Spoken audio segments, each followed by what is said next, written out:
I'm Lilith Nova, and welcome to Lilith Nova's Zombie Apocalypse Survival Guide for Beautiful Women. That's right, I'm making a survival guide for beautiful women. Why? Well, let's face it, look at the world around you today. You got men eating homeless men's faces in alleyways, and grandmothers eating their husbands in Canada, and all kinds of crazy shit like that, and, you know, kids eating their town dog, and it's just crazy out there. Now, I think as a woman that knows about zombies, it is my job, my solemn duty, to save the beautiful women of the world. Now, if you're a beautiful woman, I really, really hope that you've had a boyfriend that's played other video games besides Madden games. You know, such video games as, say, Resident Evil, or Left 4 Dead, or Dead Rising, or any of those, or watch zombie movies, because right now, what you learned, or what you may have subconsciously kind of picked up while you were doing your nails and your toes and talking to your friends on the phone while your boyfriend was playing all these games, they might be the only thing that keeps your ass alive. That and disguise. Now, to get started, number one thing you're going to need in a zombie apocalypse is a gun.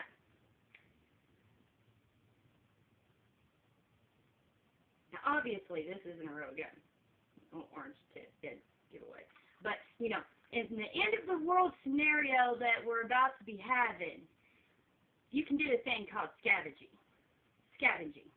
Nice word for stealing people's shit that's already dead. You know, like owners of Walmart or Target or something. Now, this isn't a time to go clothes shopping. This is a time to go break into Walmart and steal their guns and their weaponry and their pretty swords and knives and stuff, you know, just shoot them in the head. That's what the zombie movie says. It's got to work. Now, if you're like me and you don't have a gun, then you're going to have to resort to other tools. Say, survival knife. Now, that's a lovely, pretty tool there. That thing is, you got to get up on them to do it. You got to stab them in the face. The headshots, the only thing that counts. Any other shots, not going to take them down. They're just going to keep coming at you. Now, the bad thing about that is you get up in their face and, you know, you got to smell their bad breath. You might break a nail. You might get infected. You never know. So, that's why you got to come up with more inventive ways to survive the zombie apocalypse. Now, anything at all can be turned into a weapon. Say, regular old hacky sack. Don't seem like much more than a toy, but I tell you what, one little swift kick, I don't know if you can see that, but one little swift kick, hit them in the head, could stun them for, you know, long enough for you to run away. Now, number two, say a zombie busts into your house and you don't think you have anything around you. Just look over at your entertainment center. Grab some CDs. Perfect throwing weapon. Just go through them, make sure you're not throwing out anything that you like that, or, yeah, so that, the ladies still. Yeah, so perfect, great throwing tool there, Don't Throw Heroes. And now, if you keep looking around your house, you might find some other good survival tools. One of my favorites, air dissolvent. Air dissolvent can do a lot. This may be a little bit dangerous, and don't try this at home, especially if you're like underage and shit. I don't want to get sued. Take a lighter, take a little air dissolvent. Don't do that. Try it again. Take a lighter, take a little air dissolvent. This was working earlier. Take a lighter, take a little, and spray them in the face with it and run away because the air dissolvent isn't working, and that's the second that you die. Moving on, shall we? Okay. Next thing is a really long, sharp stick. Now we're going to take our knife and we're going to take the stick and you just kind of sharpen.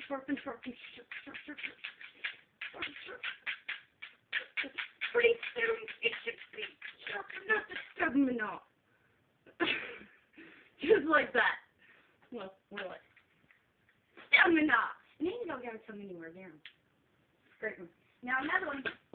This is a little tip that I learned from what was that one? Dead Rising. Little tip I learned from watching my old man play Dead Rising. Take a broom, take an ordinary huge fillet knife, that's what this is, fillet knife. You stick them together. Now, most likely this is a tape you're going to have around your house.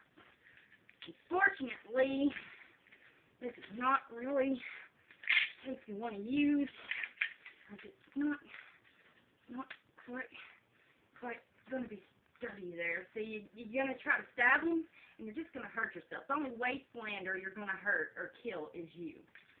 Now, what you want to use, more industrial stuff. This stuff right here. That's right. So take it, just wrap it, wrap it, wrap it, wrap it, wrap it, wrap it, wrap it around. And then you take a knife, and cut it. There you go, look.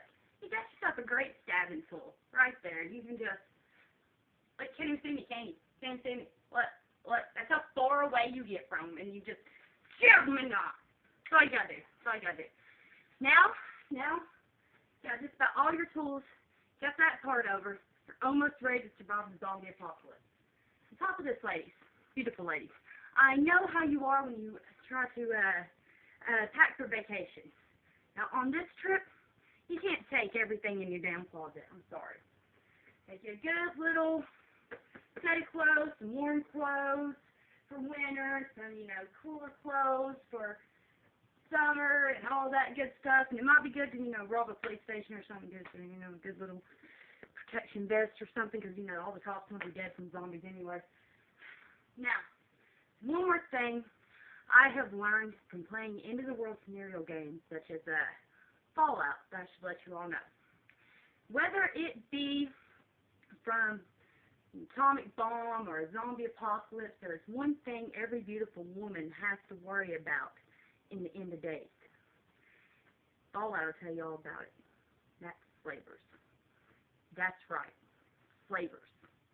You don't think it could be real? Well, guess what? It is. I know you're all used to this woman power, mightier than now, hear me roar world that we've got now, but in the end of day scenarios, I'm going to warn you, men are going to try to take it back. They're going to try to take it way back. They're going to try to take your ass with them. And there's some men that ain't going to fucking care. So I hope that you got a guy, it might just be a little bit kinky, like a little bit of flavor game, because you might have to pretend to be his slave. Because the best way to avoid becoming a real slave, become a pretend one.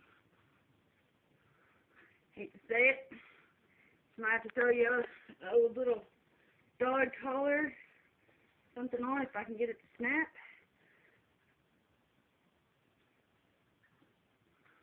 Throw your little collar on there. Pretend to be a slave. Don't sound good. I know you're not going to like it. Your man's going to love it. You ain't going to like it.